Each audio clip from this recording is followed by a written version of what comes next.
Título original: La magia del verbo e o poder de las letras.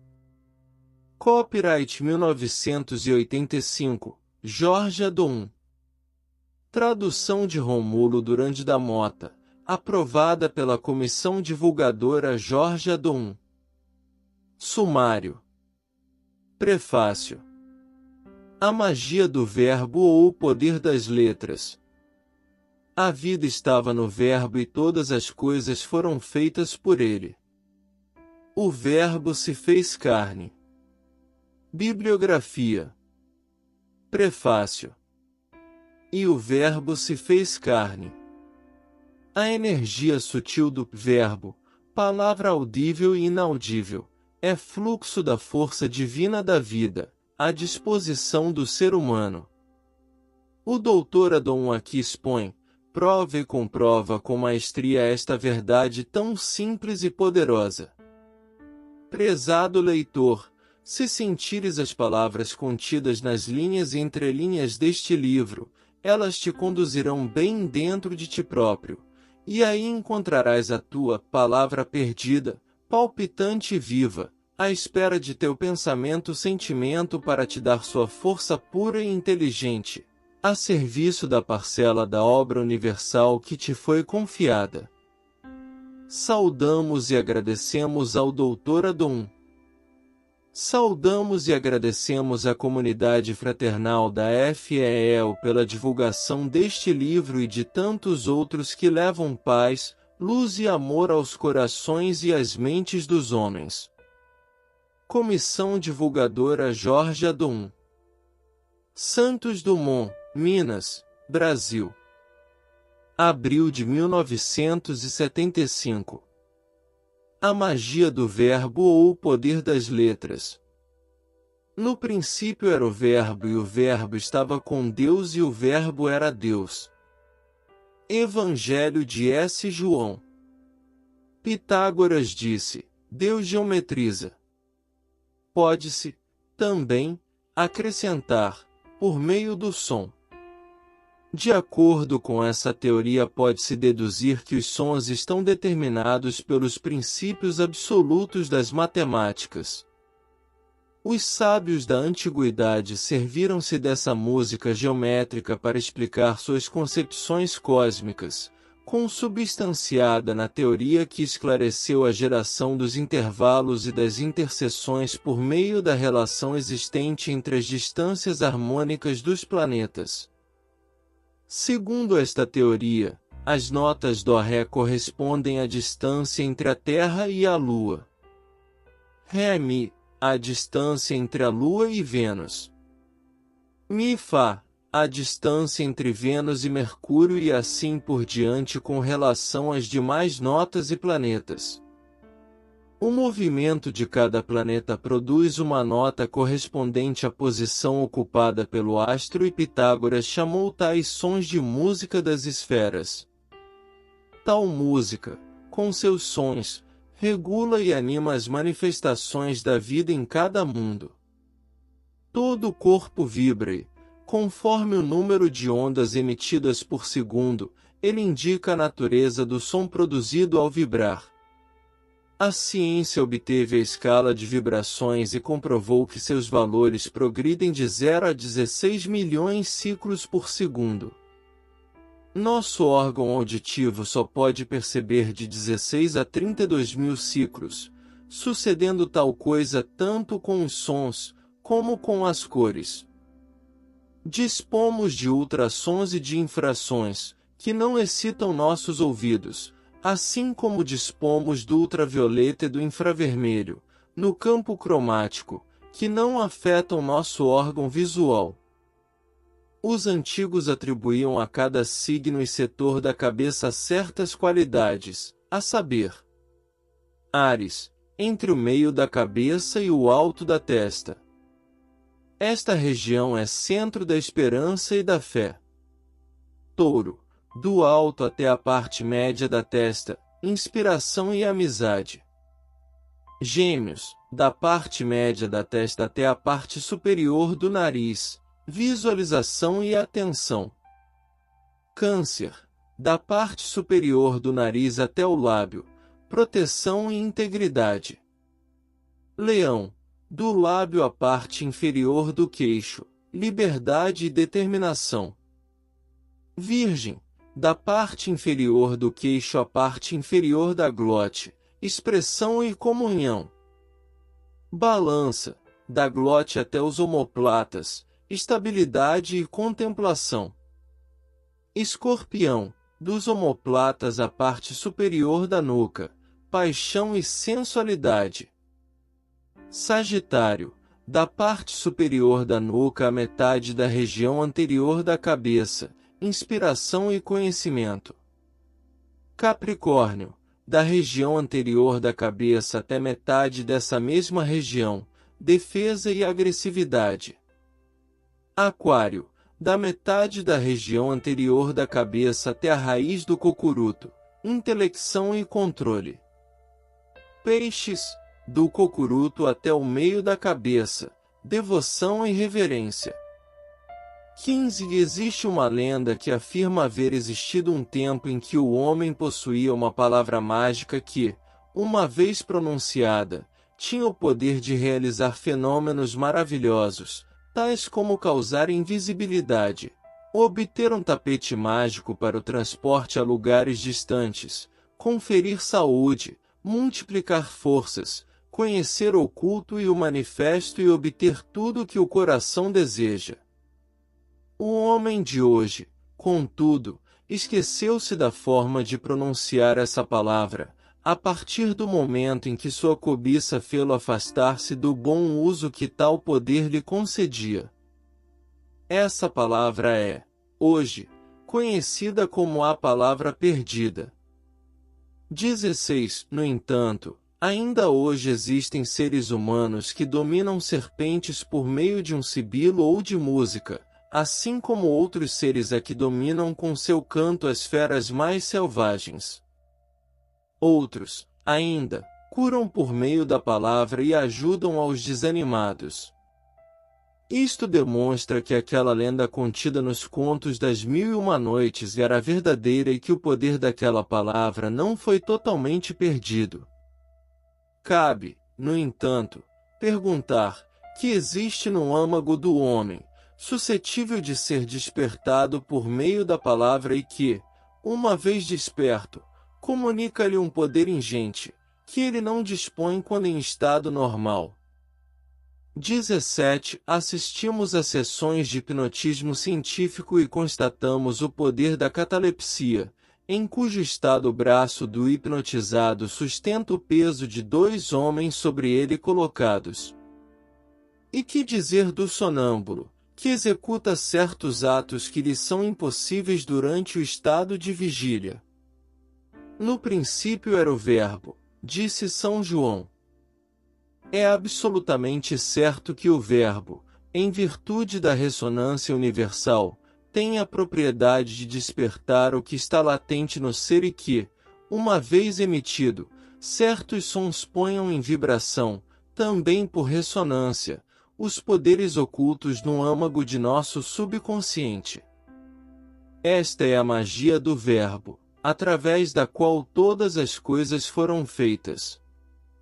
Todos os sons, audíveis ou não, provocam reações que, repetindo-se, vão, com o tempo, modelando nossa personalidade e sugestionando-nos para sentir e pensar conforme a índole dos mesmos. Entristecemo-nos ante uma marcha fúnebre, enquanto um hino marcial provoca e excita nosso ânimo. Isto demonstra, conforme já comprovado, que o som afeta, provoca e ativa reações químicas, exercendo certa influência em nosso organismo e moldando nossa personalidade. 5. Todos os corpos são sensíveis às vibrações sonoras, sendo que cada um deles tem sua própria frequência vibratória e nem todas as frequências são audíveis ao ouvido humano. Há uma infinidade de corpos que emitem sons não captados por nossos ouvidos. Ora, se passamos o arco sobre uma corda vibrante do violino, produzimos uma vibração que é proporcional à sua longitude e será tanto mais baixa ou mais alta quanto maior for o número de vibrações emitidas por segundo. Daí resultando sons mais agradáveis se tais sons forem mais variados. Os acordes que acompanham a nota fundamental são os que proporcionam maior riqueza de sons. 6. Todos os corpos são sensíveis às vibrações sonoras e todos têm capacidade para gerá-las e de ser afetados por elas. Se passarmos o arco de um violino sobre um copo, este soa, e podemos reduzir esse som despejando água nele ou, melhor do que água, álcool ou éter. Se, em tais condições, passamos novamente o arco sobre sua borda, além de produzirmos um som correspondente ao espaço vazio do copo, veremos formar-se, no líquido, uma série de gotas que saltam e formam uma espécie de estrela. 7. Tome-se de uma lâmina de cristal suspensa sobre um cone de cortiça, de modo que suas extremidades fiquem no ar, recubra-se a lâmina com pó de licopódio ou areia fina e passe-se o arco do violino por um de seus lados.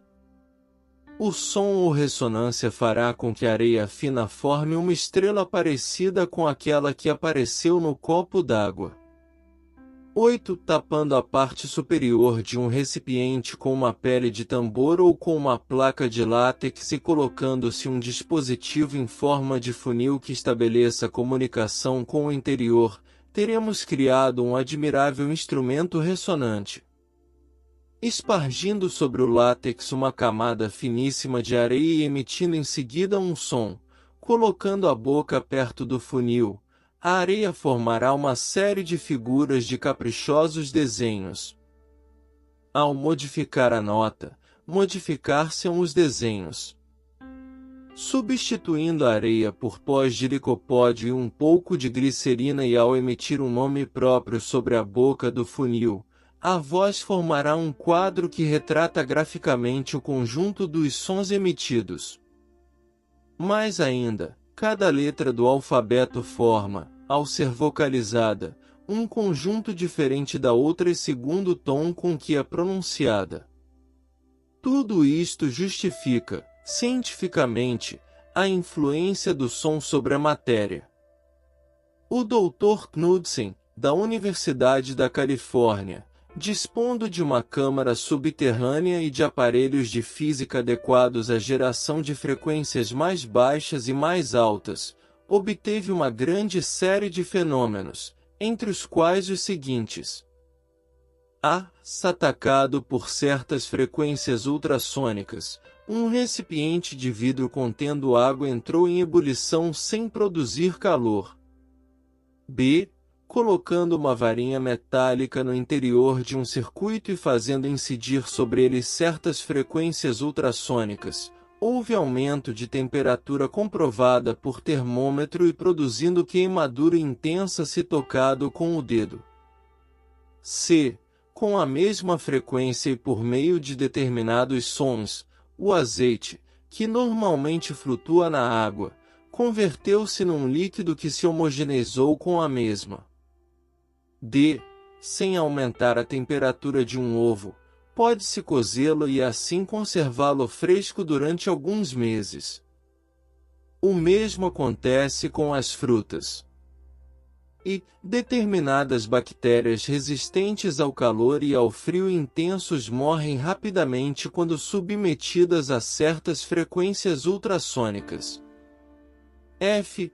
As sementes de algumas plantas aceleram o processo de germinação e amadurecimento ao serem submetidas a determinadas frequências vibratórias. G.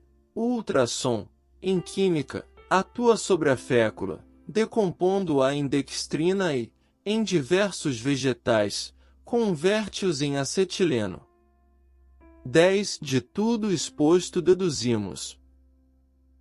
Todo o corpo tem a propriedade de gerar e reproduzir frequências que se harmonizam com o seu próprio sistema vibratório. B. todo som atua com suas vibrações sobre os demais corpos. C. O som afeta o ordenamento molecular. D. O som influencia nos processos físico-químicos. E. O som modela as formas geométricas. F. O som provoca fenômenos de atração e repulsão. G. O som influencia na coesão orgânica da matéria. 11. Pode-se considerar ou imaginar o sistema planetário como uma gigantesca citara e cada planeta emite, em sua posição, uma nota correspondente ao setor que ele ocupa na longitude da sua corda. Dessa maneira, podemos imaginar o que Pitágoras chamou de música das esferas.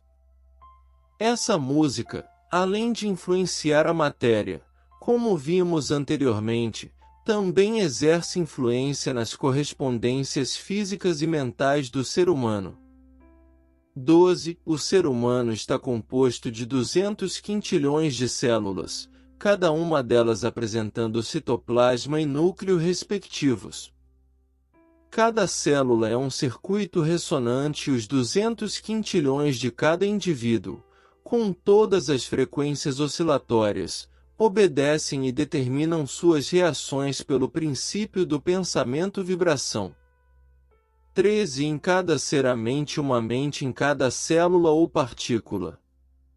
Cada mente cumpre uma finalidade distinta, através das funções que são próprias do seu organismo, porém os 200 quintilhões de mentes que constituem a unidade do nosso ser obedecem, todas, a uma mesma e única inteligência, vibrando todas ao som do nosso verbo. 14. Os sábios da antiguidade estabeleceram uma relação entre a cabeça do homem e os atributos gerados pela atividade de sua massa encefálica em cada setor com os 12 signos zodiacais. Supunham estar cada setor formado por células cujos ressonadores tivessem a capacidade de corresponder à ressonância de cada signo. No entanto, o homem de vontade e saber pode produzir nos setores de sua própria cabeça a ressonância que desejar por meio do verbo. Toda manifestação tem 3 planos ou 3 caminhos, através dos quais o homem pode perceber e expressar a vida.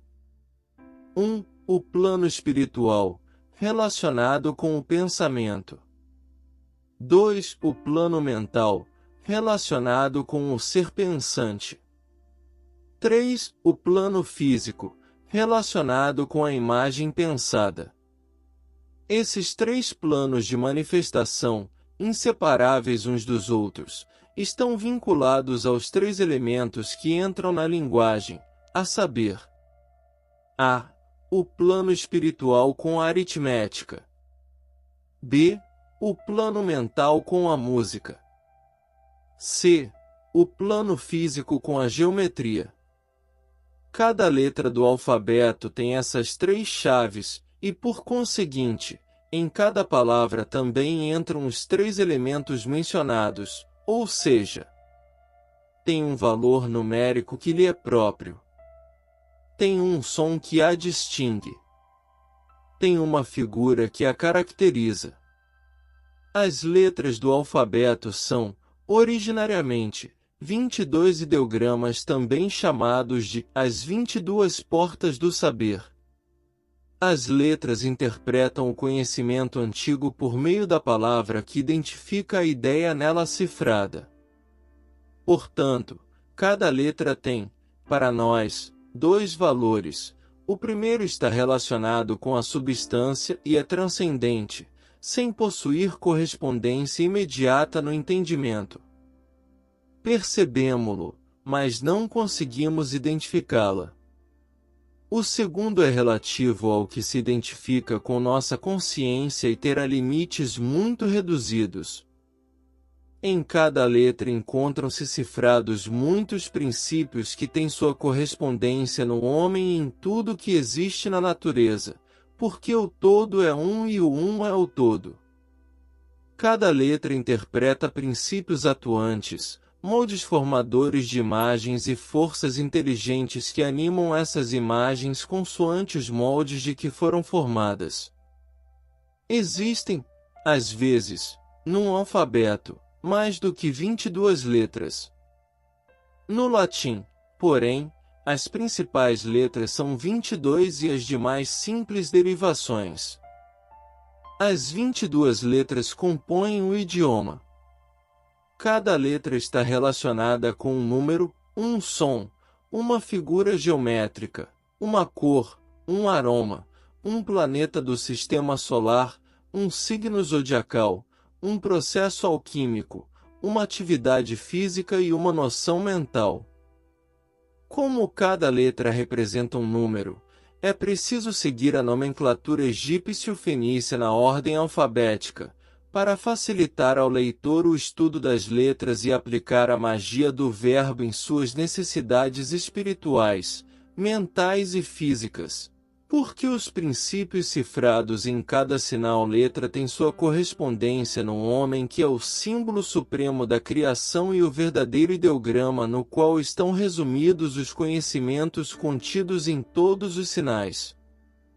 Não é nosso propósito aprofundar o estudo do homem, maravilha da criação, mas para nosso estudo temos de falar no mistério do grão da vida, no qual repousam, em estado potencial, todas as partes que compõem o homem, todos aqueles que foram seus antepassados e o que serão os seus sucessores.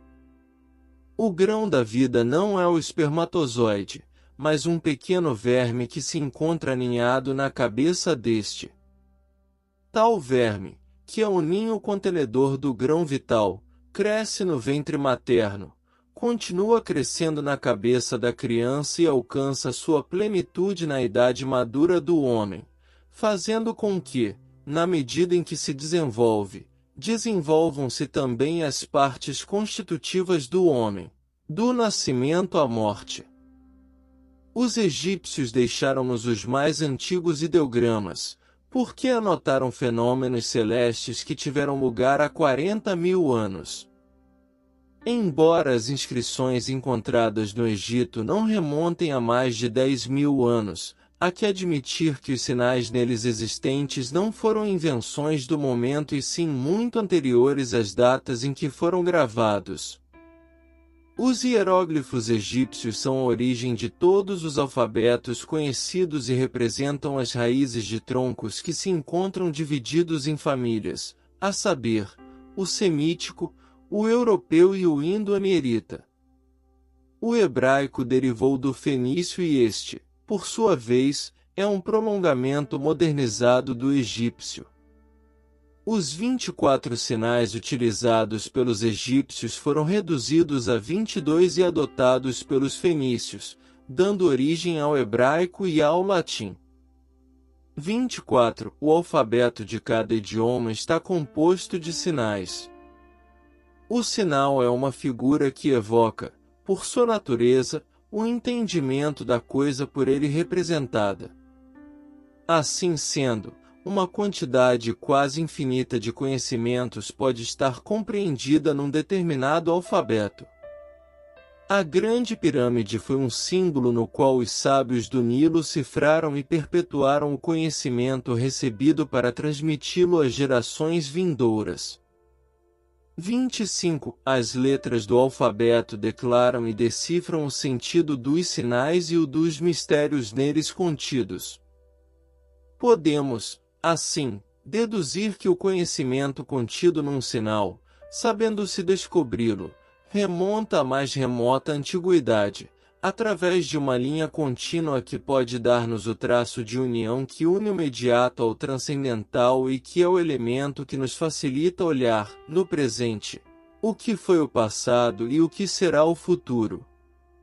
26. Certos autores atribuem todo o conhecimento à Bíblia e ao alfabeto hebraico, afirmando que Abraão, fundador da raça hebraica, ao sair de Ur e dirigir-se ao Egito, aprendeu todos esses mistérios porque sua mulher morou no palácio do faraó, tendo Abraão adquirido grandes riquezas, prata e ouro.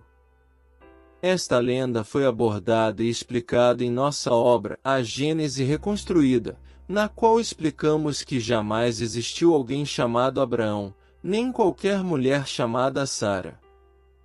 Ambos os nomes são símbolos iniciáticos.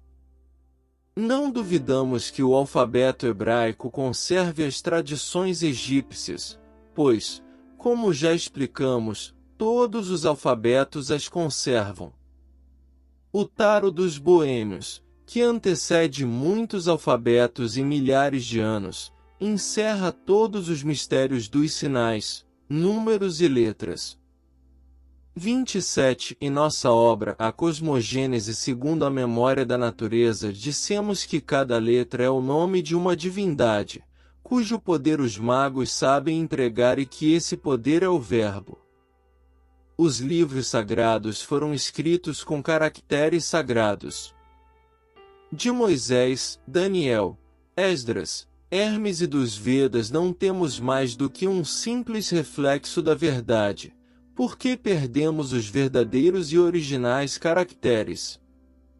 Não é difícil, contudo, encontrar no mundo interno ou na memória da natureza a cópia original e, algum dia, virá a nós aquele ser que reconstruirá as sagradas escrituras de todos os povos.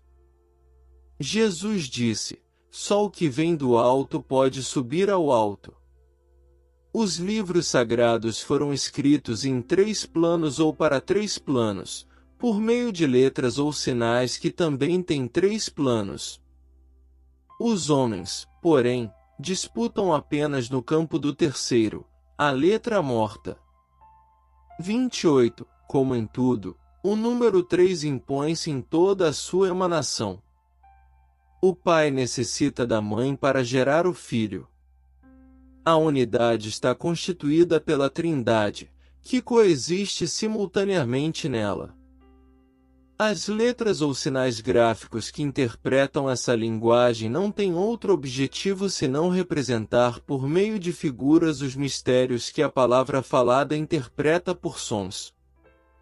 Evidente se torna que ambas as formas de expressão devem ter uma correspondência comum em nosso subconsciente que, por meio de cada uma delas, podemos decifrar esses mistérios, seja pelos olhos ou pelo ouvido. 19. Já sabemos que primeiro existiu o som e, depois, a figura e o número que o interpretam. Um idioma é um conjunto de sons articulados, cujas vibrações podem ser medidas ao serem emitidas. Seja qual for o tom em que falemos, o som pode ser decomposto em frequências e ser reduzido a uma quantidade determinada de vibrações que estabelecem a primeira relação entre o número e o idioma. O Sr. Dudley, técnico norte-americano, construiu um aparelho por meio do qual as palavras são impressas diretamente sobre o papel depois de pronunciadas diante de um microfone. Segundo declarações da empresa para a qual o aparelho foi montado, o mecanismo move-se eletricamente e está formado por uma série de filtros, cada um dos quais recolhe as frequências correspondentes a determinada letra. 20. O som fundamental da voz humana é representado pelo A. Para emiti-lo, é preciso abrir a boca e fazer com que o diafragma empurre o ar através da traqueia. É o primeiro vagido que acompanha nosso nascimento e o último que emitimos ao morrer. O A serviu ao homem primitivo para expressar sua necessidade e seu saber. Atualmente, a letra A, combinada com outras letras, serve para designar uma grande variedade de emoções. Por exemplo, A significa dor ou contentamento, receio ou esperança, cólera ou resignação, piedade ou ponderação. 21. Devemos observar que todas as letras de todos os idiomas do mundo nascem do ponto, da linha e do círculo. Um ponto em movimento produz a linha e a linha, por extensão de si mesma, origina o círculo. O círculo, o ponto e a linha seriam, pois, Os primeiros sinais com que o homem primitivo interpretou sua linguagem, cifrou seu conhecimento e explicou os ideogramas que precederam a formação dos alfabetos conhecidos. 22. Cada raça ou nação formou seu alfabeto, emprestando-lhe certas figuras que correspondiam à sua sensibilidade e imaginação. No entanto, o ideograma ou figura que interpreta uma ideia existiu antes do símbolo fonético ou do alfabeto. A linha completa é a unidade, o espírito, o masculino, o ímpar, a força que cria e se multiplica a si mesma ao dividir-se em dois. Os árabes, quando da formação de seu alfabeto, representaram a primeira letra, que é o A, por uma linha vertical como I. Por esse motivo, o A e o têm, no árabe, uma mesma representação. Pois bem, a linha quebrada, segundo os antigos, é o par, o feminino, a força criada, a polarização, a dualidade, a matéria. Ambas as linhas, a completa e a interrompida, constituem a parelha hermafrodita. Leibniz afirma que a linha completa é 1, e a interrompida é 0, o que forma a década de Pitágoras. Eu sou manifesta sua divindade na árvore da vida que é o corpo, por meio de 10 centros de emanação, a saber: cabeça, verbo divino; cérebro direito, sabedoria; cérebro esquerdo, inteligência; lado e mão direita, misericórdia; lado e mão esquerda, fortaleza; coração, beleza; pé direito, vitória; sacro, glória; pé esquerdo, fundamento; força criadora, reino. Esses são os centros que possuem as 32 vias de acesso ao plano espiritual com o corpo no plano físico e suas noções denominam-se manifestações. Enquanto as percepções se verificam no corpo físico, elas se convertem em noções no plano espiritual. As 22 letras ou ideogramas servem-se do som e dos números para provocar o fenômeno que transforma as noções que se encontram no plano espiritual em imagens equivalentes no plano mental. 40. Em resumo, podemos dizer que as letras isoladamente podem ser interpretadas mediante 3 elementos, que são um número, uma figura e um som. Quando o homem chega a decifrar os 3 elementos das letras do seu idioma, ele se transforma em sacerdote e mago do verbo. Vamos, agora, estudar cada uma das letras. Para tal fim, solicitamos a máxima atenção do leitor. Nossa exposição será clara, embora encerrando muitas regras e condições para ensinar o manejo do poder do verbo, pois a linguagem humana é de origem divina e de luz. Houve seres que formaram certas escolas para ensinar a seus discípulos o poder do verbo num alfabeto primitivo, como se no alfabeto atual não se encontrassem, também, o poder e a luz. O homem não nasce de uma só vez. As partes vão nascendo progressivamente segundo a extensão progressiva do grão de vida e, assim, o que está latente no arquétipo humano acaba encontrando expressão em partes proporcionais de todos eles ao longo da existência. O grão de vida desenvolve poderes em seus veículos físicos, que são os órgãos humanos aos quais chamamos de nossa mente e nosso corpo. Através da primeira move o segundo e por meio de ambos completa sua própria progressão. Tal processo efetua-se através dos 10 centros de formação, que, segundo a Cabala, denominam-se a árvore da vida dos 10 Sefirot. Esses 10 centros existem em nosso organismo e têm correspondência com os outros 10 que repousam no verme de nosso cérebro. A vida do homem desenvolve-se em 3 planos: o físico, o mental e o espiritual. O primeiro é o órgão executivo, o segundo a força que o move e o terceiro a inteligência que o dirige. A inteligência tem sua vida no grão da vida. Tal grão expressa diretamente sua existência através do plano espiritual e por meio deste plano e dos outros 2 as inspirações, impulsos e movimentos que completam as obras de nossa vida cotidiana.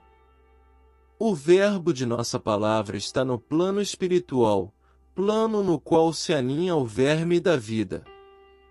Esse plano é como um facho de luz que penetra e preenche todo o nosso ser.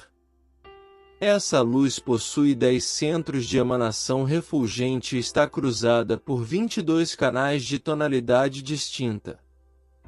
Esses 10 centros são os 10 princípios do homem, são os 10 sefirot representados pelos números, e as 22 portas do saber são as 22 letras através das quais tais princípios se manifestam no saber contido no ser humano, expressando o poder nelas contido. De acordo com a Cabala, a capacidade individual em que se manifestam o poder e o dever não está no plano espiritual, nem no grão da vida, porque eles são perfeitos em todos os indivíduos. A capacidade está no plano mental e no plano físico, no primeiro para responder aos estímulos transcendentes e no segundo para cumprimentos imediatos. Quanto mais unidos estejam esses 2 fatores em nós, mais aptos estaremos para manifestar a inteligência e a força contida nos 10 princípios, nos 10 números e nos 22 sinais do alfabeto. Então, o Eu Sou que repousa em nós poderá, através de nosso olho, expressar o seu verbo conduzido pela nossa palavra. Os 10 princípios absolutos dos números têm, portanto, no homem, 10 centros de expressão e manifestam-se através das faculdades ordinárias inerentes ao ser humano. Eis que todas as faculdades têm seus atributos correspondentes aos 10 centros criativos do homem arquétipo. Cada letra é uma força potente e responde a um certo sinal e a uma posição do corpo. Não percebemos sua vibração, embora ela exista e se manifeste quando falada ou pronunciada mentalmente. Na terceira parte desta obra daremos provas palpáveis da vibração sentida da palavra pronunciada em nosso organismo e, assim, poderemos compreender o que Jesus quis dizer ao afirmar: dareis conta de cada palavra inútil. Todas as coisas por ele, o Verbo, a palavra, o Logos, foram feitas. E, como cada um de nós é um Logos, podemos criar nosso próprio ambiente. Cada letra é uma força. Da combinação das letras nascem forças que criam um determinado fim. Pronunciar um nome é evocar o que é assim denominado. Para realizar e manifestar, porém, o poder do nome, deve-se unir o pensamento ao som e à forma. Um nome é uma invocação, mantra. Pronunciar uma palavra é evocar um pensamento e fazê-lo presente. Cada nome contém um mistério, um atributo a que se refere, uma virtude e uma inteligência. 42. As vogais são a alma da linguagem, são um molde em que se esvaziam os elementos materiais do som. As consoantes são o corpo da linguagem. As vogais relacionam-se com o plano mental, as consoantes com o plano físico e os pensamentos com o espiritual. O pensamento é o primeiro elemento do íntimo, é sua potência criadora. Eu, Pai, Criador do céu e da terra. A vogal é o pensamento que chegou a ser uma ideia fixa e definitiva na mente do homem, que converte em força ativa e cristaliza-se no mundo físico. A consoante é o corpo ou mundo físico, aonde se manifestam o pensamento e o verbo. 43. Todo verbo som influi, primeiramente, no corpo de quem o emitiu, para depois chegar a seu objetivo externo. Temos de prestar contas pelas palavras inúteis, como disse Jesus. No parágrafo 15 falamos da palavra perdida. Disse perdida porque são raríssimos, hoje em dia, os que a conhecem e sabem empregá-la. Nessa palavra reside o segredo do tom que mora na vibração por meio da respiração. Nesse tom, materializado em vocalização, estão a vida e a ação, porque toda vida é ação e toda ação é vida. 44. Falar é criar. Tal é o objetivo da oração. Mas, que é a oração? A quem se dirige a oração? Para que serve a oração? Orar significa falar. Oração é discurso, rogo, súplica. Em gramática, define-se como um conjunto de palavras que expressam um conjunto cabal.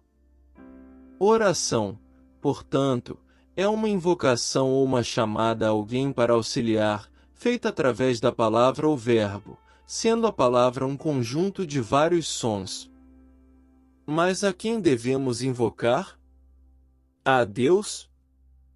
Precisaria Deus de um conjunto de palavras fabricadas para conceder o que o homem pede? Respeitamos todas as crenças e religiões, mas não podemos aceitar o absurdo. Deus conhece nossas necessidades, como conhece a dos lírios no campo e a das aves no céu. Não é preciso que digamos a Deus que o João ou José do mal que padeçam, porque são pais de 5 filhos, porque são pobres coitados, etc., etc., ou que afaste deles uma enfermidade tal e tal. Neste ponto costumam citar o nome científico da doença, ou rogar-lhe para salvar a alma daquele que morreu ontem, etc., etc. Então, que é a oração e para que serve? Céu e homem falam, mas o verbo do homem Deus cria por meio da energia vibratória. Cada letra pronunciada vibra dentro e fora de nós. Cada um de nós é um logos que pode manifestar sua força, criando seu próprio ambiente. O logos é um som potencial latente, insonoro, mas que pode manifestar-se em som audível. Cada letra é uma força. Da combinação das letras a ação se manifesta na direção de um objetivo determinado. Pronunciar o nome de um ser é atrair a esse ser pela sua evocação. Cada palavra deve ser lançada pelo pensamento, porque o logos representa a palavra e o pensamento unidos. As vogais Leu são eternas porque foram pronunciadas e continuarão a sê-lo da mesma maneira. Unidas às suas consoantes, elas formam todas as palavras de todos os idiomas. Existem mais 2 vogais, mas de pronúncia muito difícil. Quando o homem desenvolver os 2 sentidos nele latentes, poderá, então, pronunciá-las. O homem atual tem 5 sentidos e só dispõe de 5 vogais. O iniciado, que desenvolveu o 6º sentido e rompeu o 6º selo, pode pronunciar a 6ª vogal. Devemos prestar contas a nosso íntimo pelas palavras inúteis, porque o som da palavra percorre, primeiro, nosso organismo inteiro, estampando suas vibrações boas ou mais, antes de ganhar o espaço e invadir a criação. Para que se convençam desta afirmação, tal fato pode ser comprovado por meio de um telefone e a prova consiste no seguinte: Entre dois amigos que falem à distância pelo telefone, ao invés de colocar o auricular diante da boca para falar, pode-se colocá-lo no peito e a voz chegará muito mais nítida do outro lado do fio, do que da maneira habitual, quando recebe diretamente a voz a partir da boca. As canções, por este meio, chegarão mais nítidas. Isto demonstra que a palavra produz seu efeito vibratório em quem a emite antes de ser lançada no universo. Afirma M. Christian, pronunciar uma palavra é evocar um pensamento e fazê-lo presente. O poder magnético da palavra humana é o começo de todas as manifestações do mundo oculto. Dar um nome não é, apenas, definir um ser, mas também entregar seu destino, pela emissão da palavra, a uma ou mais potências ocultas. A. A letra A é o primeiro som articulado pelo ser humano e a primeira letra do alfabeto. Hieroglificamente significa o homem, a ideia de unidade, o princípio, o ser, o espírito, o mago. Significação: Deus, o Pai. Simboliza a unicidade, a essência divina, o manancial, a razão de ser de todos os atos. Sua cor, branco e violeta. Seu astro, o Sol. Seu tom musical, Fá. Está associado ao plano espiritual do homem, aos processos sintéticos, às ciências secretas.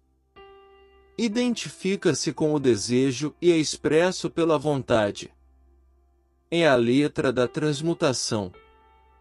No plano espiritual, a letra A é o compêndio de todas as diferenças, a iniciação nos mistérios, assim como o poder de decifrá-los e de servir-se deles. No plano mental, é a transmutação e a coordenação. Confere poder para considerar e resolver os problemas, despertar e dominar as paixões. Ajuda a meditação, a reflexão e a iniciativa. Agora estamos explorando os significados mais profundos das letras, especialmente em relação à prática da magia e ao desenvolvimento espiritual. Aqui está um resumo do que foi discutido. Significados da letra A nos três mundos. No espiritual, representa Deus, o Pai Criador. No mental, refere-se ao conservador divino, Adão o homem. No físico, significa o transformador divino, o universo ativo ou a natureza naturante. O mago e sua relação com a magia. O mago é comparado a Deus em sua incessante busca espiritual e em seu desapego ao interesse material.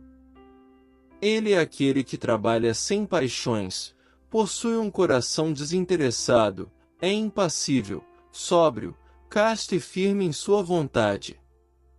Para possuir os poderes da magia, é necessário amar sem querer nada em troca e trabalhar sem temer ninguém. A importância da aspiração e da vocalização das letras. A vocalização de cada letra produz vibrações no corpo, e se essas vibrações forem guiadas por pensamentos elevados, aspirações puras e respirações profundas, os efeitos e atributos das letras podem ser facilmente sentidos. Cada letra tem suas próprias condições e atributos específicos, e vocalizá-las corretamente é fundamental para acessar seu poder. Aqui está a interpretação da letra B e sua prática associada. Significado da letra B nos três mundos. No espiritual, representa o pensamento matriz, a fonte da criação que manifesta o eterno. No mental, oferece compreensão do sentido dos opostos e dos ensinamentos ocultos. É a inteligência que manifesta a sabedoria. No físico, representa o despertar da parte feminina, matriz, no corpo do homem para alcançar o equilíbrio mágico. Também simboliza a mulher que se une ao homem para realizar um destino igual. Prática associada à letra B. O B deve sempre ser acompanhado de uma vogal para produzir efeito positivo e benéfico. A vocalização correta do B deve ser realizada junto com a vogal A, seguindo o mesmo exercício indicado para essa vogal. Enquanto exala o ar dos pulmões, é recomendado pronunciar a babaia. A postura correta para essa prática é manter o corpo ereto, a mão esquerda na última costela e o pé esquerdo sobre o joelho direito em forma de ângulo. Significado espiritual e simbolismo. A invocação Abba é considerado o clamor de Jesus, conforme relatado nos Evangelhos, e representa o Pai Nosso. Abba, ou Pai, é o primeiro atributo e aspecto do Absoluto, dominando exclusivamente a cabeça do homem. Embora observado do mundo físico, ele se manifesta em 3 aspectos. Essa prática visa acessar os benefícios espirituais e físicos associados à letra B, enfatizando o equilíbrio e harmonia entre os aspectos masculino e feminino, assim como a compreensão dos opostos e a manifestação da sabedoria. O Verbo se fez carne. Evangelho de São João. A magia do Verbo se efetua por meio do som que reside na vibração produzida pela palavra vocalizada. A palavra vocalizada nasce do alento da vida ou aspiração e faz-se carne pelo som. O som não pode manifestar-se senão por meio da inspiração e da exalação que fazem vibrar as cordas vocais. A entrada e a saída do alento acondicionam o som. O que respira vibra e o que vibra produz som. Toda vibração é som, ainda que não seja percebido por nossos ouvidos. Quanto mais fundo respiramos, mais forte se manifesta o som. Existem sons internos e externos. A voz interna é a voz do silêncio. A voz do íntimo faz-se ouvir a cada momento aquele que aspira, inspira e pensa.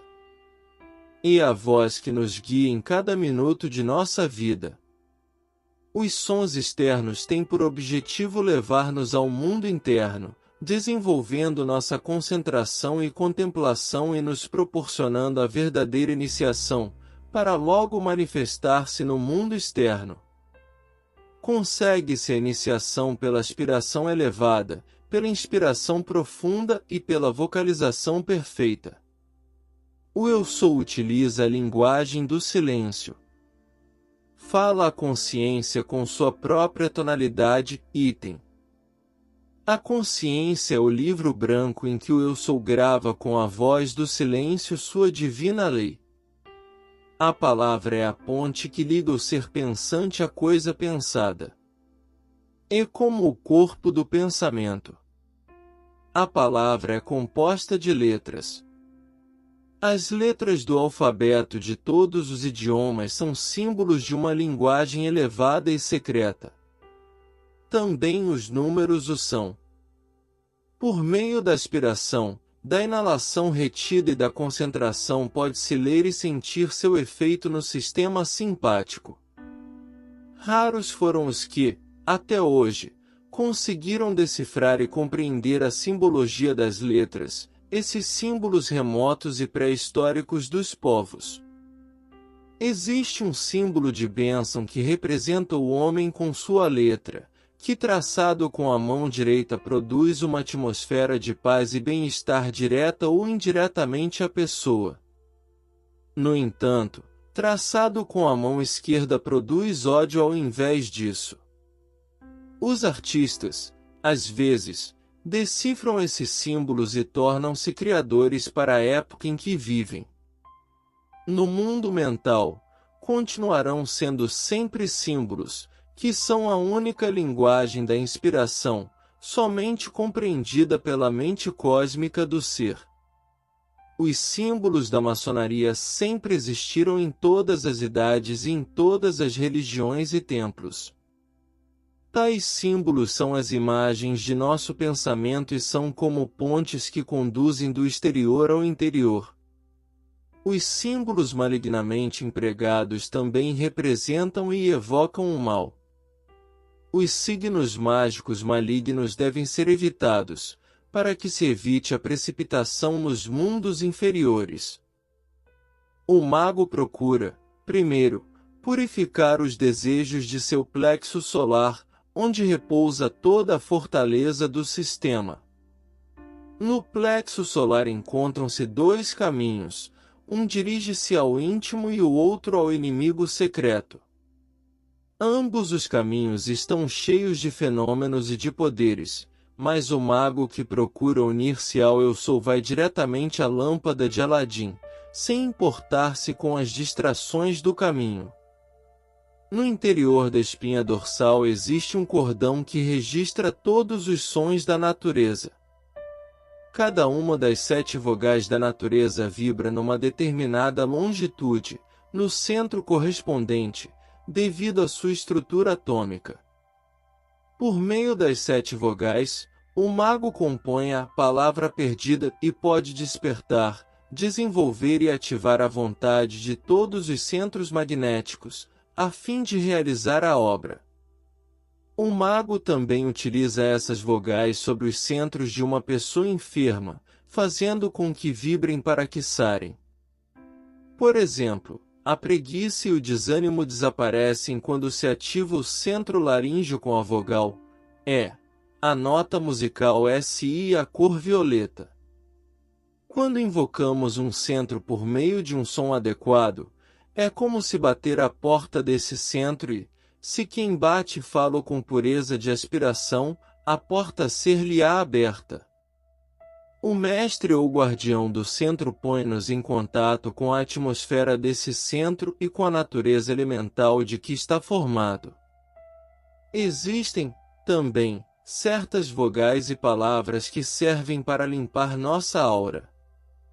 Esta foi a origem das orações e das invocações de todas as religiões do mundo, e não como se crê atualmente, que Deus possa, por meio de uma oração que lhe seja dirigida, revogar sua lei e mudar de opinião, como os homens costumam fazer. Cada ser tem uma nota-chave ou nome interno, por ele mesmo selado antes de encarnar e não se lhe pode divulgar esse nome a não ser quando já esteja no caminho de retorno ou de ascensão pelo sistema nervoso. É a energia criadora ou o átomo mestre desta energia quem, ao subir até o cérebro ou templo, que é a atmosfera mental, lhe dará esse nome, como, aliás, relata o Apocalipse, ou nota-chave, que ninguém mais poderá conhecer, senão aquele que conseguiu vencer-se a si mesmo. Esse nome pode ser aprendido em vida através da morte voluntária ou após o transe a que chamam de morte física. Tal nome é a chave do tesouro que deve ser dado ao mundo. É preciso falar, agora, da oração, da evocação, da invocação e dos mantras ou palavras de poder. Todas essas formas de realizar uma petição ao íntimo são como uma espécie de nota-chave ou de sintonia com a atmosfera mental da natureza. O ser que sintoniza, por meio da nota-chave da natureza, obtém tudo o que quer por meio da oração, da invocação ou da petição. O mago é o filho predileto e amado da Mãe Natureza. Como seu filho amoroso, ele governa, por meio da palavra, a consciência de sua mãe. O mago procura, primeiro, purificar os desejos de seu plexo solar, onde repousa toda a fortaleza do sistema. No plexo solar encontram-se dois caminhos, um dirige-se ao íntimo e o outro ao inimigo secreto. Ambos os caminhos estão cheios de fenômenos e de poderes, mas o mago que procura unir-se ao Eu Sou vai diretamente à lâmpada de Aladim, sem importar-se com as distrações do caminho. No interior da espinha dorsal existe um cordão que registra todos os sons da natureza. Cada uma das 7 vogais da natureza vibra numa determinada longitude, no centro correspondente, devido à sua estrutura atômica. Por meio das 7 vogais, o mago compõe a palavra perdida e pode despertar, desenvolver e ativar a vontade de todos os centros magnéticos, a fim de realizar a obra. O mago também utiliza essas vogais sobre os centros de uma pessoa enferma, fazendo com que vibrem para que sarem. Por exemplo, a preguiça e o desânimo desaparecem quando se ativa o centro laríngeo com a vogal E, a nota musical SI e a cor violeta. Quando invocamos um centro por meio de um som adequado, é como se bater à porta desse centro e, se quem bate fala com pureza de aspiração, a porta ser-lhe-á aberta. O mestre ou guardião do centro põe-nos em contato com a atmosfera desse centro e com a natureza elemental de que está formado.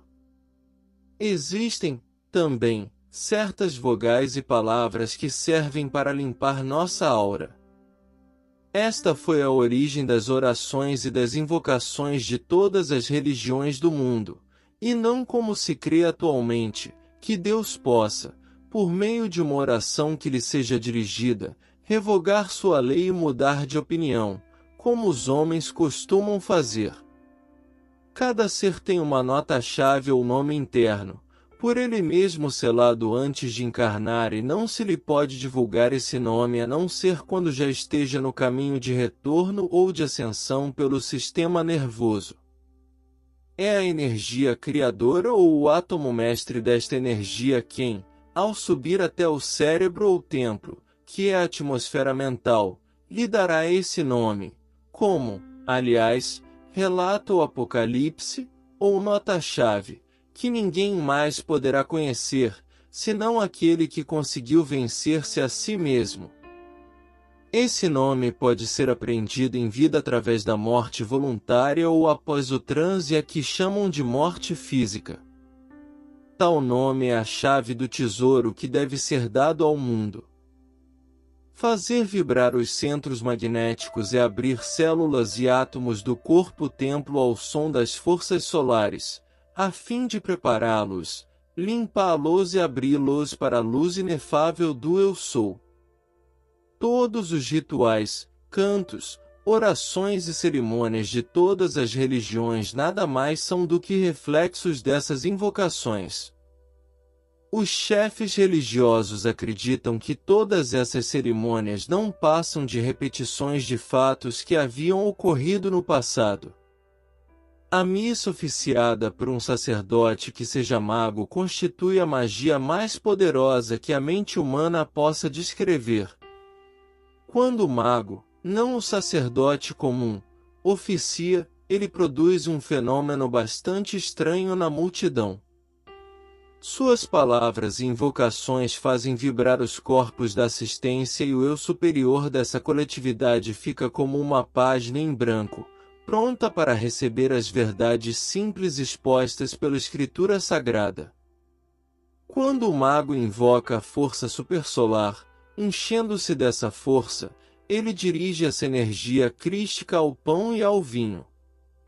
Tais elementos ficam impregnados com a força evocada, mudam até de sabor e o mago pode até ver a chama que eles emitem, porque transformam-se, por meio da energia crística, num elemento crístico chamado o corpo e o sangue de Cristo. Quando os fiéis tomam e comem deste elemento crístico, o eu superior fica impregnado de energias divinas e começa a sentir as verdades do próprio Eu Sou, aquelas que ficam gravadas nele de modo indelével, e, então, toma um rumo do mundo interno, para unir-se ao íntimo. Feliz é o sacerdote que pode sentir essas verdades. E felizes são os fiéis que com ele comungam, de suas mãos tomando esse alimento para os 3 corpos.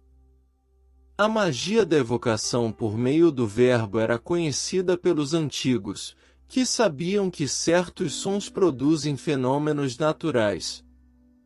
Assistimos, pessoalmente, a um fenômeno que provocou chuva após prolongada seca. Mestres e discípulos, unidos em cadeia, entoaram uma sílaba durante um tempo e menos de 2 horas depois o céu, que estava límpido, cobriu-se de nuvens densas e uma chuva torrencial despencou durante a noite toda. Outra nota-chave, emitida noutra oportunidade, fez cessar a chuva. De modo que, tais notas da natureza, quando bem sentidas e bem vocalizadas, conferem sabedoria, poder e virtude. Esses sons-chave também despertarão a recordação do passado longínquo e das vidas anteriores. Essas revelações, no entanto, nada têm de agradável, porque a mente volta a experimentar todas as dores e sofrimentos de cada uma das vidas recordadas, seus erros, voltando a reviver tudo, tal como aconteceu. Existem notas-chave para todos os elementos da natureza, denominadas deuses princípios. Esses elementos são bastante obedientes ao homem puro, ou seja, aquele que aspira à superação. Com pequena invocação e vocalização do mantra ou nome do elemento, ele vem prestar serviços ao homem, como explicaremos em trabalhos futuros. Cada letra representa um deus e encerra uma força mágica. Cada letra é um expoente de luz. Assim como dissemos que a letra representa todas as ideias governadas pelo princípio ativo, homem, pai, Deus, luz, cor, assim como muitos outros significados, cada uma das demais letras também apresentam muitos sentidos transcendentes. Está cientificamente comprovado que com a pronúncia de cada letra ou sílaba o sangue flui para determinada parte do corpo. As vogais são a base sobre as quais edificamos todo o monumento do idioma. Podemos dizer que as vogais emanam do Deus interno, o Eu Sou, e, portanto, são de origem divina. Após estes esclarecimentos já podemos entrar no campo da prática. Práticas. E, respirar profundamente da maneira explicada anteriormente, pronunciando, em seguida, 11. O sangue flui para a cabeça, transmitindo em seguida vibrações para o corpo todo. Com a vocalização de I, o sangue flui para o pescoço, a garganta e a laringe. O, com o sangue flui para o coração. Com o sangue flui para o ventre, para o estômago e intestinos.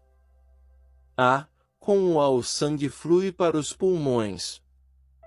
Quem pratica metodicamente estes exercícios respiratórios mediante a pronúncia das vogais pode curar todas as enfermidades correspondentes a esses setores. No entanto, o poder de uma vogal, como por exemplo, não se limita à cura de uma dor de cabeça.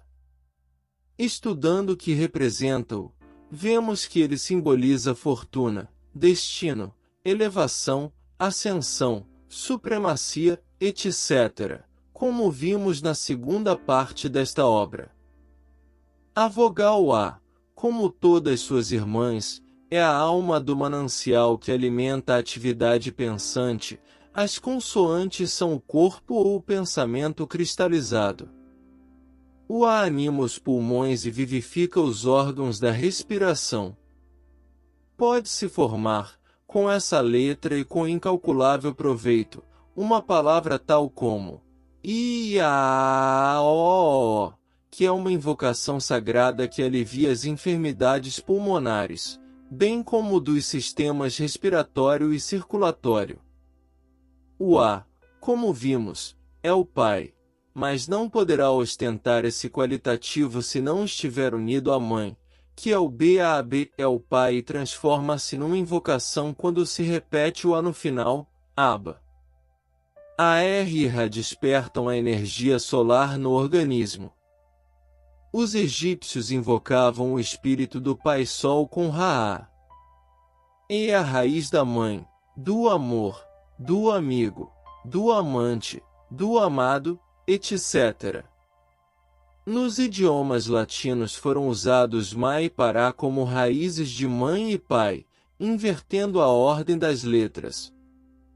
Ra-Ma é uma invocação que limpa e torna sutil o corpo astral ou alma e que abre o olho interno para muitas coisas ocultas. O A administra o poder cósmico do mundo astral. Ele sempre manifesta alguns poderes sutis do mundo da alma ou mundo astral e, por isso, constitui um dos mais místicos sons. Ra combina as energias da alma regularizada pelo Rua Maranhão, apresenta o que é a influência materna do universo, a influência que acalma e protege, que traz amor e paz. É o amor materno e o poder calmante do M-Ram é um mantra que equivale a amar e ante o verdadeiro amor não resistem nem as barreiras visíveis, nem as invisíveis. A-A-M-M-M-M-A-R-R-R-R é um som eficaz que acalma os nervos, a ânsia e o desespero. Cada leitor deve buscar por si mesmo o poder dessas letras e aproveitar seus poderes. Estas palavras sagradas despertam certos centros adormecidos no cérebro e intensificam as vibrações que rodeiam a aura. Outros sons como amar atraem certas forças até perto de nós. A vocalização tem sempre de ser procedida por uma aspiração pura, por uma inalação profunda e por uma concentração adequada. Como já sabemos, o M significa mãe, matriz, matéria material e tudo que é feminino. A mulher pode, com uma só palavra, curar todas as enfermidades existentes em seus órgãos sexuais. Já foram explicados os poderes do I. O M conduz o poder ao mundo interno. O U é a vogal do ventre e do baixo ventre. O M é a matriz. Então, que se vocalize, hino no um. Sempre, durante o exercício, deveremos expulsar todo o ar existente nos pulmões, a fim de purificar o organismo. Assim como a inspiração deve ser completa, também a expiração deverá eliminar todo o ácido carbônico. Há que limpar os pulmões para, em seguida, enchê-los com a força vital do alento divino. No magnetismo cósmico reside o som universal, é o Logos. A palavra som vocalizada encarrega-se de encher-se desse magnetismo e a mente concentrada na parte doente arrasta para ela o poder curador do agente curativo. Um exercício respiratório perfeito e complexo expulsa a morbidez. O exercício deve ser feito como uma oração ou invocação ao Deus íntimo, sendo a palavra utilizada para servir de veículo às forças divinas. O I é a vogal de eu, é a linha que divide o círculo, é o iode dos hebreus, o nosso eu que reside e se manifesta no sangue. Por conseguinte, o sangue deve estar limpo, puro e são para que o eu possa manifestar-se. Todas as doenças sanguíneas podem ser curadas com a pronúncia do I. Essa vocalização ajuda muito a medicina no caso de certas enfermidades venéreas. A vocalização do I vitaliza o corpo já cansado e sofrido pelo excesso de trabalho, pela idade, pelo estado de nervos. O I é a vogal que rejuvenesce. As palavras eu sou constituem um mantra poderosíssimo para curar as afecções cardíacas, para acalmar os nervos e a dor de cabeça, faz fluir o sangue e elimina as ameaças da arteriosclerose. A vocalização seria EZU-SU-SU. O I, quando vocalizado, constitui surpreendente método para as afecções da garganta, para os catarros, bócios, etc. Aqueles que exercitam o E aspirado, isto é, como um sopro executado de boca aberta, fortificam as cordas vocais. Ei é um dos 10 nomes divinos. Ei significa eu sou. As palavras sagradas operam de modo eficaz quando são empregadas e postas em ação pela vontade do homem. Dessas palavras, a mais importante é a classe das que indicam os nomes de Deus. Cada uma delas expressa um atributo especial da divindade, ou seja, uma lei ativa da natureza e um centro universal de ação. Pela vontade do homem, elas atraem os poderes que lhes são próprios, bem como sua realização, sobre o homem que as vocaliza. Estes nomes encerram todas as potências divinas pela combinação de suas letras e valores. São 10. A Ei ou Ei significa, como dissemos, eu sou. Um mantra completo é a Ei, eu sou o que sou, e ele designa a essência de todos os seres manifestados. Escreve-se às vezes com a letra Y simplesmente. O Y é o Eu Supremo e Absoluto, aquele que cria pelo Verbo. IAH quer dizer que o I como princípio absoluto de todos os seres manifesta-se na vida pelo alento e permanecem em união indissolúvel o espírito e a alma universal. IAH é um mantra que cura as afecções do pulmão, esvaziando-o completamente dos gases venenosos. Renova o sangue veículo do eu e faz com que o homem se torne consciente de sua essência divina. IEV deve ser escrito e pronunciado como é aspirado, ou seja, IHVH. Só o sumo sacerdote tinha o direito de pronunciar esse nome uma única vez ao ano no templo. Ele deriva do homem universal Adão-Eva.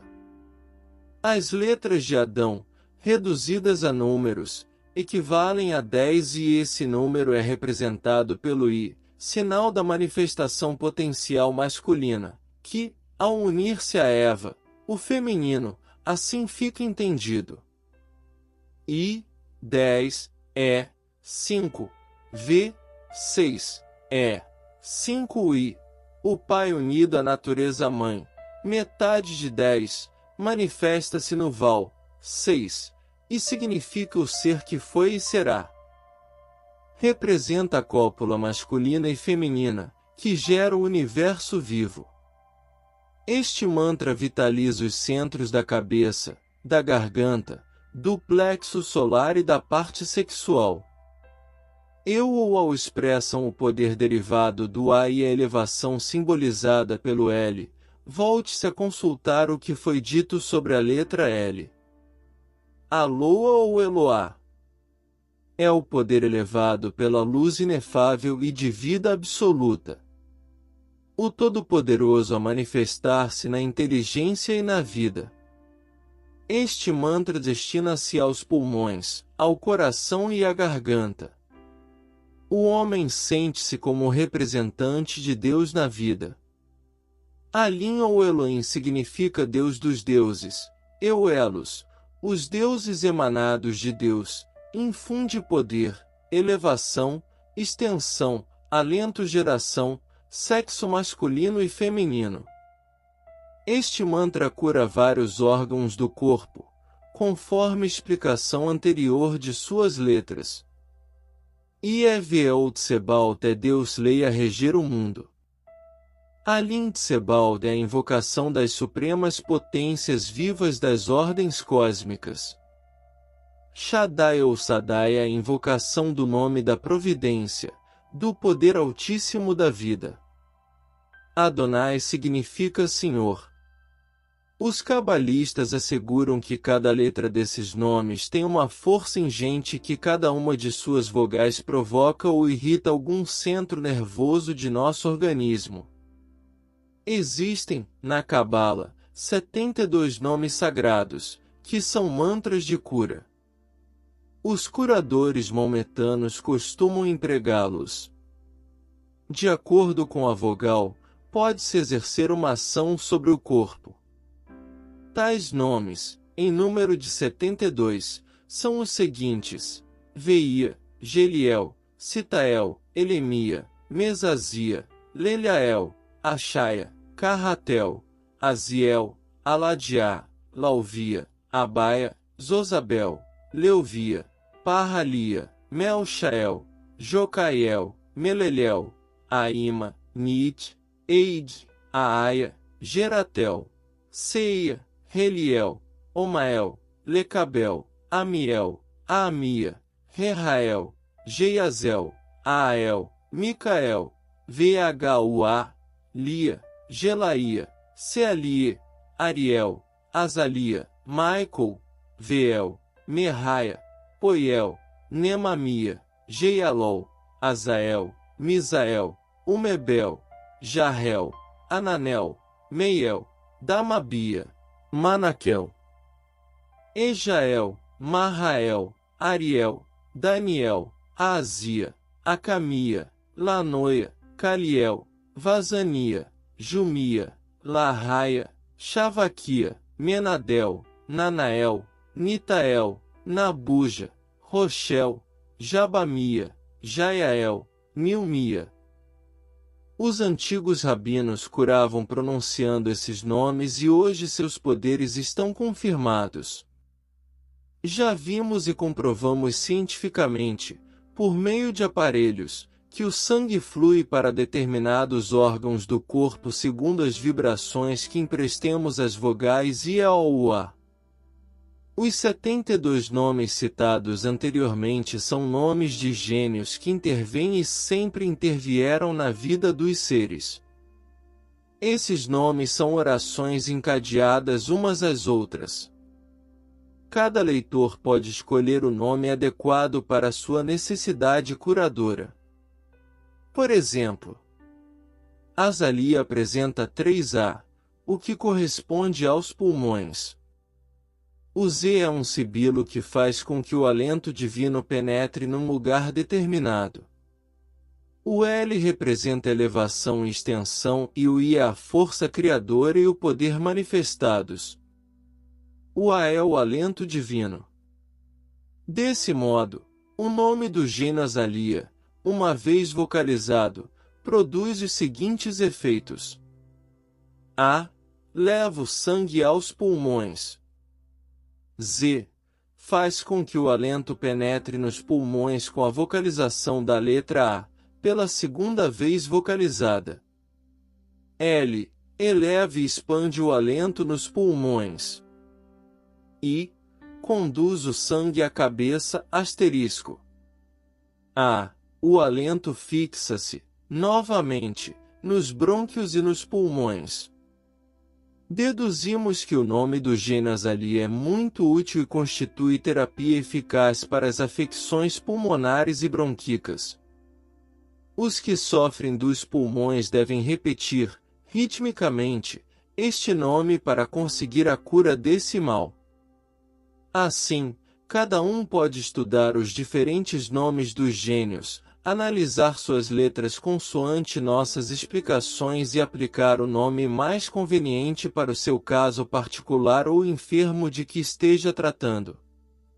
De acordo com Papus e outros mestres da Cabala, esses nomes correspondem a certas épocas do ano e a certas horas do dia. Para o estudante, porém, todos os momentos são propícios para fazer o bem e aliviar os males. E também porque, se cada vogal apresenta um ritmo que lhe é dado pela natureza, como por exemplo o A, que significa o princípio da vida, a alma, Alá, deve-se conduzir, a cada momento, época ou segunda tonalidade e a força som dessa letra para vibrar e criar. Antes de prosseguir, devemos esclarecer que toda letra é dual e vibra em 2 oitavas, uma alta e outra baixa, uma positiva e outra negativa. O aspirante precisa empregar sempre a primeira e damos um exemplo. O A unido ao H significa admiração, surpresa, alegria, perplexidade, dúvida, etc. segundo a tonalidade da voz. Pois bem, o A unido ao Y expressa dor, tristeza, desengano e assim sucessivamente. De forma que o aspirante deve escolher sempre os mantras e a composição de vozes positivas, como vimos ao estudar as letras e sua união com as vogais na segunda parte deste trabalho. Outro exemplo para curar a garganta, o catarro, a tosse é o seguinte. Já sabemos que a letra é a indicada para a cura. Temos, então, o nome do gênio Meleléu, que é assim interpretado. M é o chamamento da Mãe Natureza. E o alento que leva o sangue à garganta. L, a elevação e expansão do sangue no órgão. E, novamente, a fixação do alento. HL, com pronúncia aspirada, elimina todos os estados mórbidos do órgão enfermo. Cada leitor pode compor letras e vogais para o seu caso particular. Para dores no estômago pode-se vocalizar o U1. Fica a critério de cada um formar o mantra de seu agrado, buscando seus sons próprios e assim podendo ser obtidos os resultados esperados. Os nomes sagrados, no entanto, não servem apenas para curar enfermidades, mas também para preparar e tornar mais sutis outros corpos invisíveis, bem como para abrir selos internos citados pelo Apocalipse. Servem, outro sim, para fazer funcionar as glândulas endócrinas que desempenham e representam as faculdades do Eu Sou. Levando o som à mão, santificamo-la, e bastará tocar um doente para que este sare e se veja banhado pela força divina universal. Apertar outra mão modificará as vibrações negativas dessa outra mão, tornando-as positivas.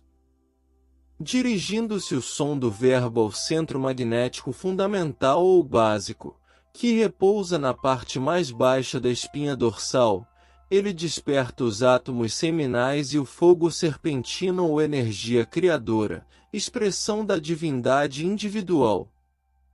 Esse centro atua sobre todo o organismo, confere força, vitaliza o ânimo, enriquece o entusiasmo, estimula o sistema nervoso e outorga resistência, esforço e constância. Os átomos seminais encerram a sabedoria de todas as idades, porque vem nos acompanhando desde os primeiros dias de formação do mundo. Neles encontra-se toda a história e são eles que iniciam o homem no seu mundo interno. O homem pode ser iniciado fisicamente várias vezes, mas se não for aceito pela inteligência solar de seu sêmen e não adquirir a grande consciência para sempre, suas iniciações terão sido inúteis. O som ativa as 4 pétalas ou raios do plexo em questão, 2 dos quais giram e vibram, enquanto os 2 restantes esperam a iniciação interna para começar seus movimentos. Isto representa a igreja de Éfeso citada no Apocalipse. Ele outorga o domínio sobre os elementos da terra. Com a pureza do pensamento, aspiração e respiração, vocaliza-se a 7 vezes seguidas, conscientemente. O centro magnético esplênico encontra-se situado na região do baço, também chamado de morada própria, e apresenta 6 pétalas ou raios.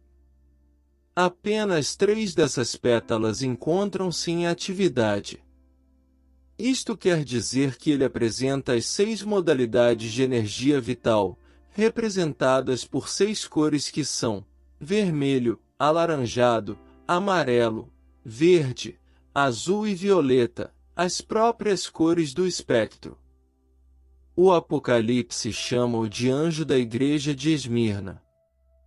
Desenvolvido pelo som ou mantra, confere saúde, crescimento e equilíbrio do sistema nervoso e da temperatura normal do organismo. Seus atributos são o conselho, a justiça e a caridade. Regula o processo vital e elabora ideias sãs na mente. Seu despertar produz abundância, saúde, além de bem-estar físico e moral. Seu desenvolvimento exige perfeita harmonia de corpo, alma e espírito.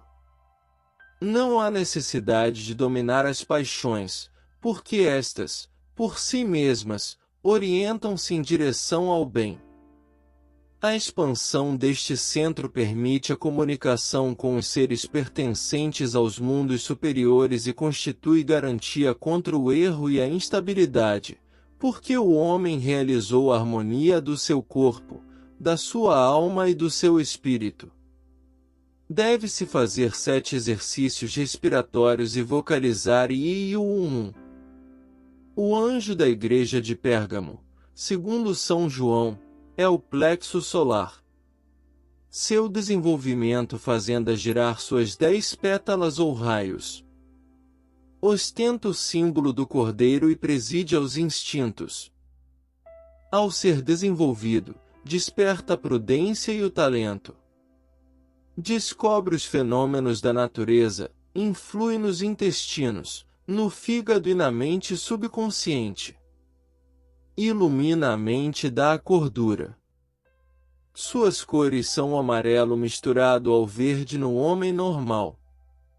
O desenvolvimento dos 5 raios consiste em controlar os 5 sentidos e dominar suas impressões, de modo que o iniciado possa penetrar nos homens e perceber suas qualidades, além de ver suas formas de pensamento e lê-las. Elimina o rancor, a inveja, o receio, a vaidade e a ociosidade. Fazer 7 exercícios respiratórios.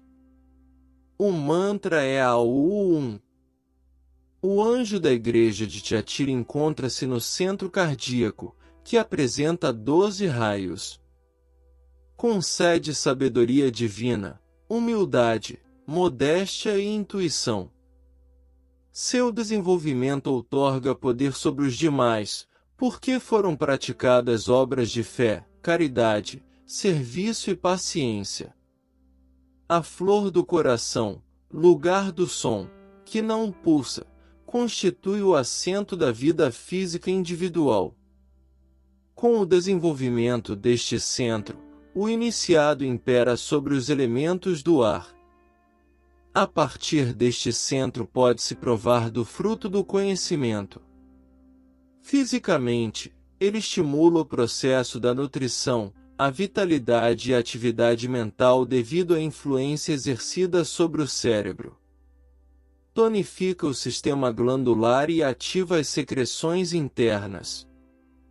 Os 6 atributos inativos, até o momento, no coração do homem, são o controle do pensamento, a estabilidade, a perseverança, a paciência, a fé, a confiança e o equilíbrio ante o prazer e a dor, ante a felicidade e a desgraça.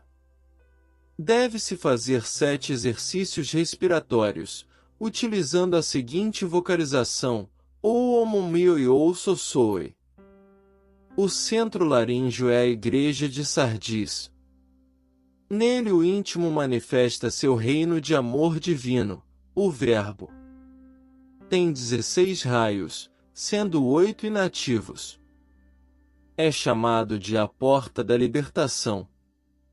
O desenvolvimento deste centro domina os elementos do éter, os quais abrem a porta para o jardim do Éden. Seu atributo é a clareaudiência. Influi sobre o líquido raquidiano, estimula a combustão e opera em todo o sistema simpático.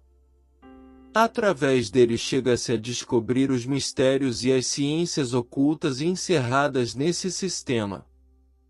Confere entendimento, esperança e generosidade.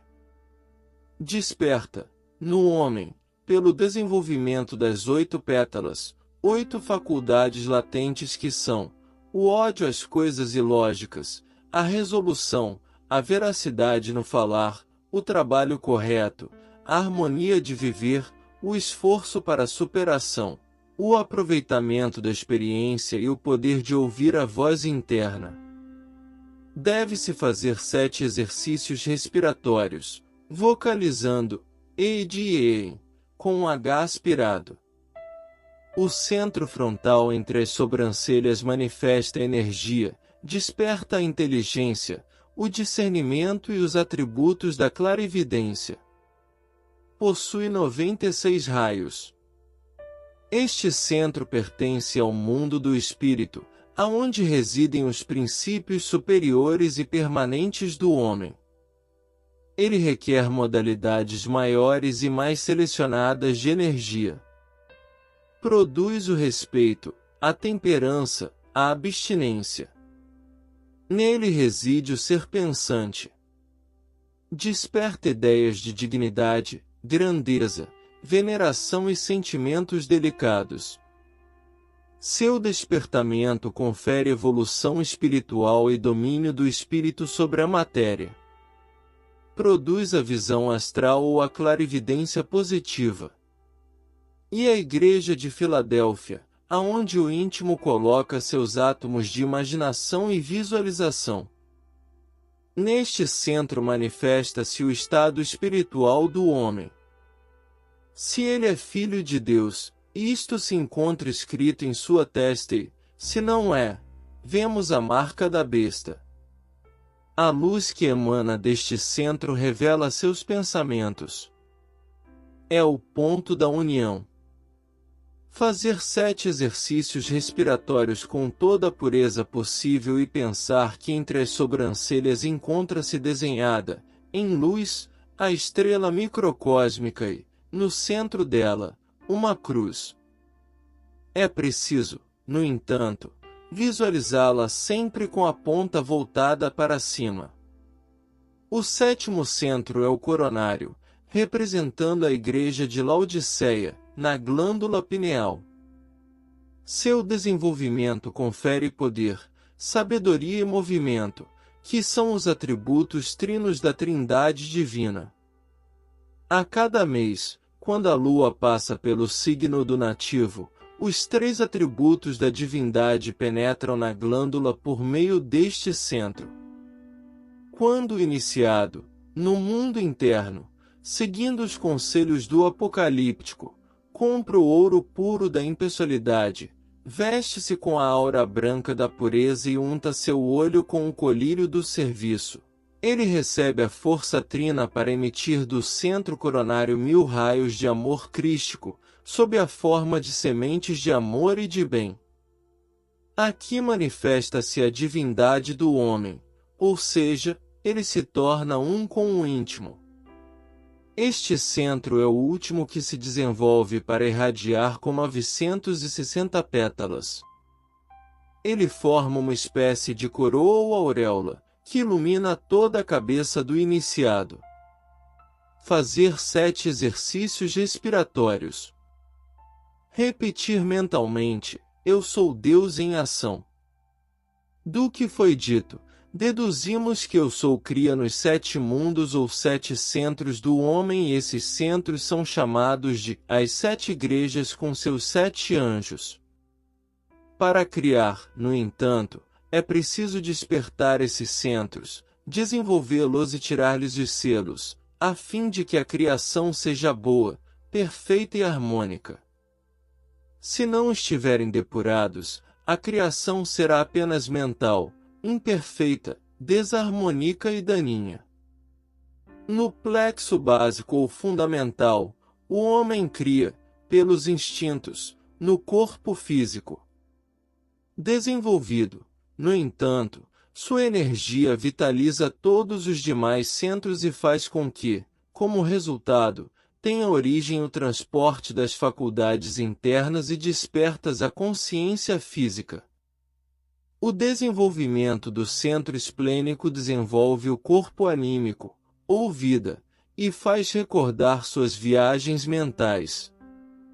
No centro solar, cria-se o desejo e dá-se movimento à vida. Pode separar-se da vontade de seu corpo físico e sentir as influências do mundo da alma. No centro cardíaco, a criação é feita por meio do conhecimento e da intuição. Ele outorga o sentimento do prazer e da dor alheia. Deseja sacrificar-se pelos demais e recebe a sabedoria divina. No centro laríngeo, o iniciado ouve a voz do íntimo, a música das esferas. É clareaudiente e poderá conversar com os espíritos superiores. Obtém o poder da palavra. O centro frontal capacita o iniciado a ver com seu olho interno aos seres invisíveis. No centro coronário, sente-se a unidade dentro da diversidade. Nele o iniciado terá a faculdade de estar sempre consciente, seja durante o sono, quando abandona seu corpo físico adormecido, seja na morte. Pode sair do corpo pelo centro coronário livremente e reintegrar-se nele sem interrupção. O Eu Sou estará livre, nestas condições, de sua prisão corporal. Para maiores detalhes, ler As Chaves do Reino Interno, Rasgando Véus ou a Revelação do Apocalipse, A Sarça de Horebe ou O Mistério da Serpente. Dedico-me, agora, a todos vós, estudantes de todas as escolas do mundo, que buscais a verdade. Atentai para o que vos vou dizer. Gravai-o em vossas mentes e em vossos corações. Jamais esquecei que a oração dominical dada por Jesus o Cristo ao mundo tem 7 petições e cada uma delas procura desenvolver, purificar e despertar um centro dentro do corpo-templo do Eu Sou. Essa oração encerra as mais poderosas palavras sagradas do Verbo. É preciso, no entanto, saber utilizá-las, pensar nelas, meditar sobre elas e vocalizá-las com toda a pureza de aspiração. A oração dominical é uma ponte entre o homem e o Deus íntimo. Escutai, amados aspirantes, o que disse Jesus com relação à oração, invocação e petições ao Deus íntimo. Antes de iniciar as citações, devemos recordar o que estudamos na obra As Chaves do Reino Interno, ou seja, que o céu está na cabeça do homem e que o inferno repousa no inferior de seu ventre, aonde pululam os desejos de baixa vibração e aonde mora o inimigo secreto. Após esta pequena advertência já podemos tomar do capítulo 6 do Evangelho de São Mateus e ler a partir do versículo 5, que diz: E quando orardes, não sejais como os hipócritas, que gostam de orar de pé, nas sinagogas, ou nos cantos das praças públicas, para serem vistos pelos homens. Em verdade vos digo, que eles já receberam seu galardão. Tu, no entanto, quando orares, entra em teu quarto, em teu mundo interno, e, fechadas as portas, de teus sentidos, para que tua atenção não seja perturbada pelo mundo externo, ora ao Pai, o íntimo, que vê todas as coisas ocultas e te recompensará.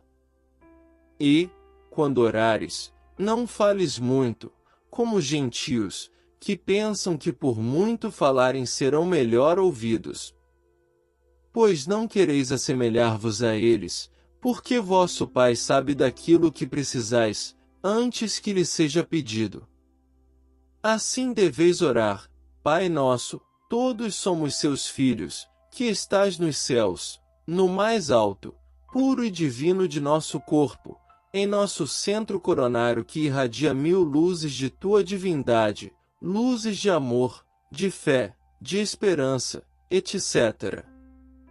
Santificado seja o teu nome, em nosso centro frontal e, assim, teu selo divino, tua luz inefável, emanará de nossa testa e assim estará o homem revelado pela sua santidade.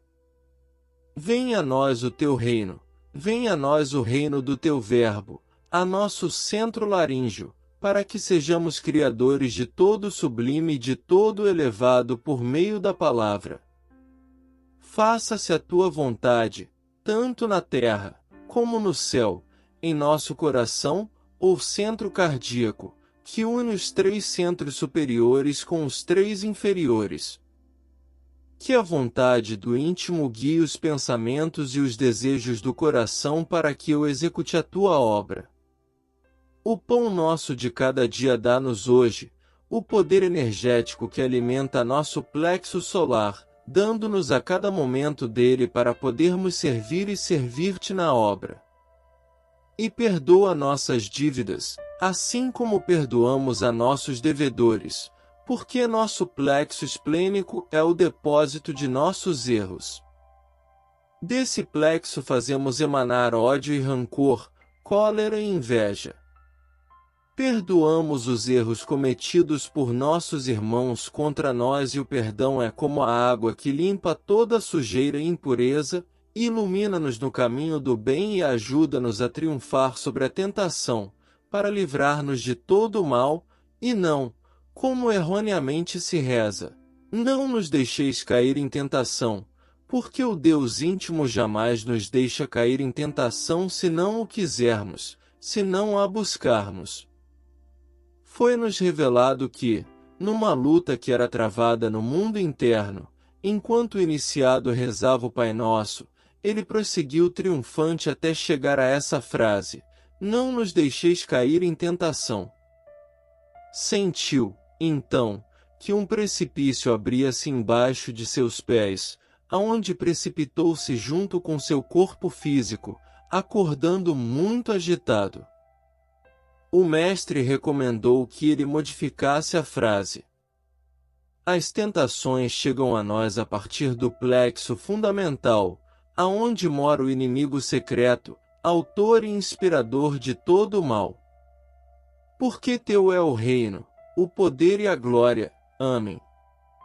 Esta última frase, selada pelo mantra Amém, é uma invocação à trindade íntima que está representada por 3 átomos na cabeça, Pai, Mãe e Filho ou Pai, Filho e Espírito Santo.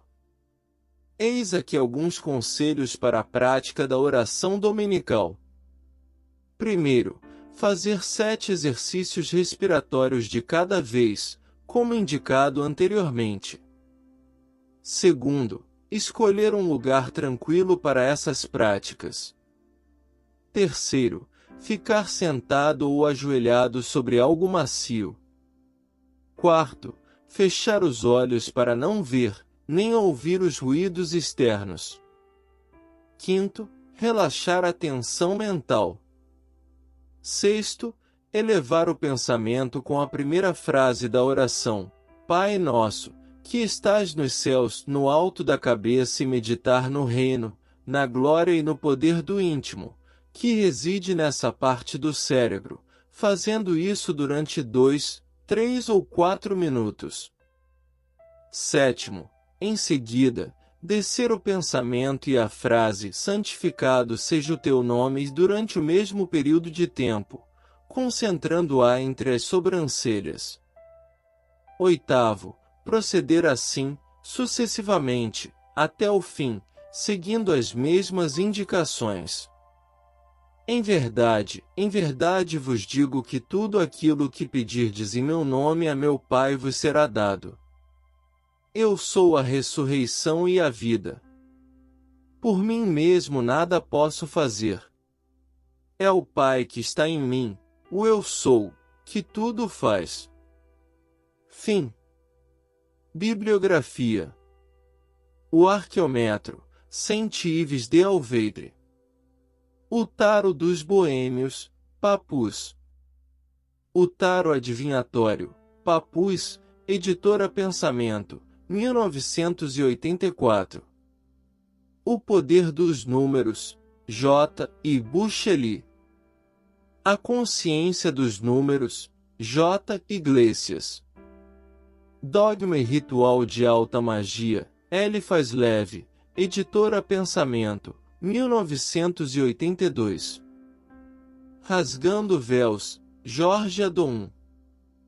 O Reino do Homem Desvelado, Jorge Adon. A Cabala Mística, John Fortune, Editora Pensamento, 1984. Da Boca ao Ouvido, OSRC. Da Boca ao Ouvido, C. OLM. Neste livro, o Dr. Jorge Adon reuniu alguns conceitos do esoterismo universal. Suas lições oferecem ao leitor interessado um modo de comungar com as coisas do espírito. Eu Sou é um curso iniciático de valor inestimável. Quem guarda bem guardados os seus ensinamentos é um possuidor dos tesouros da fonte de vida plena, que apressa em si o nascimento do novo homem imortal. Editora Pensamento,